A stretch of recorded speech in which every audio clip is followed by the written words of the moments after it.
दुनिया में ऐसा कोई व्यक्ति नहीं है जो ये कहे कि उसके जीवन में कोई समस्याएं नहीं हैं। समस्याएं छोटी हों या बड़ी, प्रत्येक व्यक्ति के जीवन में कोई ना कोई समस्या अवश्य रहती है।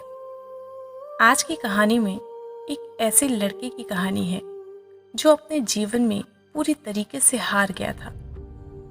स्थिति ये हो गई थी कि वो आत्महत्या करना चाहता था, लेकिन उसके जीवन में उसे एक ऐसी सीख मिली जिससे उसका सारा जीवन बदल गया। और ये अनमोल सीख हम सभी को जरूर जाननी चाहिए। तो आइए जानते हैं इस कहानी से कि आखिर हम अपनी सारी समस्याओं से कैसे निजात पा सकते हैं। एक लड़का घर परिवार और धन संबंधी समस्याओं से लड़ते लड़ते थक गया था। उसकी उम्र ज्यादा नहीं थी, लेकिन वो रोज रोज के विवादों से तंग हो गया था। एक दिन हिम्मत हार कर वो आत्महत्या करने के लिए निकल पड़ा। चलते चलते एक जंगल में पहुंच गया। जंगल में काफी दूर चलने के बाद भी उसका मन शांत नहीं हुआ। जंगल बहुत ही घना था, वहां जंगली जानवरों का भी खतरा था। तभी उसे एक छोटी सी झोपड़ी दिखाई दी। लड़के ने सोचा कि इस घने जंगल में झोपड़ी बनाकर कौन रह रहा है। अपनी जिज्ञासा शांत करने के लिए वो लड़का झोपड़ी की ओर बढ़ने लगा। जब वो लड़का झोपड़ी के पास पहुंचा तो उसे वहां एक संत दिखाई दिए। वो संत ध्यान की मुद्रा में बैठे थे और उनके चेहरे पर शांति और प्रसन्नता दिखाई दे रही थी। लड़का संत के पास ही बैठ गया। संत ने लड़के को देखा तो उसका परिचय पूछा।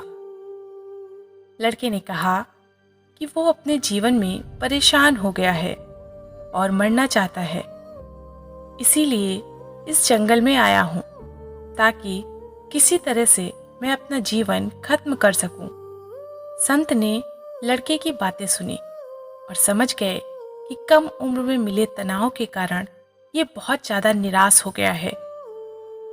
उन्होंने लड़के से कहा कि तुम्हें निराशा से बचना चाहिए। समस्याएं तो आती जाती रहेंगी, समय एक सा नहीं रहता है। संत ने लड़के को समझाने के लिए एक कहानी सुनानी शुरू की। संत बोले, एक छोटे बच्चे ने एक दिन अपने घर में बांस का और एक कैक्टस का पौधा अपने घर के आंगन में लगाया। उसका बागवानी का नया नया शौक था। बच्चा रोज दोनों पौधों की एक समान देखभाल करने लगा। रोज सुबह शाम पानी देता, धूप छांव में पौधों का ध्यान रखता। काफी समय बीतने के बाद कैक्टस का पौधा तो पनप गया, लेकिन बांस का पौधे में कोई बदलाव नहीं दिख रहा था। बच्चा सोचता था कि कैक्टस तो पनप रहा है, लेकिन ये बांस के पौधे को क्या हो गया है। बच्चा रोज ये बात सोचता, लेकिन वो निराश नहीं हुआ और रोज दोनों की पौधों की देखभाल करता रहा। थोड़ा और समय निकल गया, लेकिन कैक्टस की तुलना में बांस के पौधे में संतोषजनक प्रगति नहीं दिख रही थी। फिर भी बच्चा अपनी मेहनत में लगा रहा। कुछ समय के बाद एक दिन बांस का पौधा पनप गया और कुछ ही दिनों में बांस का पौधा कैक्टस से भी बड़ा हो गया।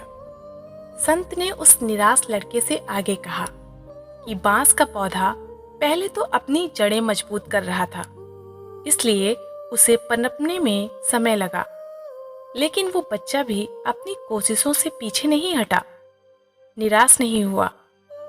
इसी तरीके से हमें भी अपने जीवन में दो बातें ध्यान रखनी चाहिए।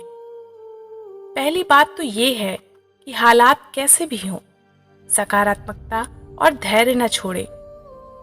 दूसरी बात ये है कि पहले हमें अपनी जड़ें मजबूत करनी चाहिए। अगर हमारा आधार मजबूत होगा तो हमारा काम तेजी से आगे बढ़ेगा। सकारात्मकता और धैर्य रखेंगे तो जीवन में जल्द ही संतोषजनक बदलाव दिखाई दे सकते हैं।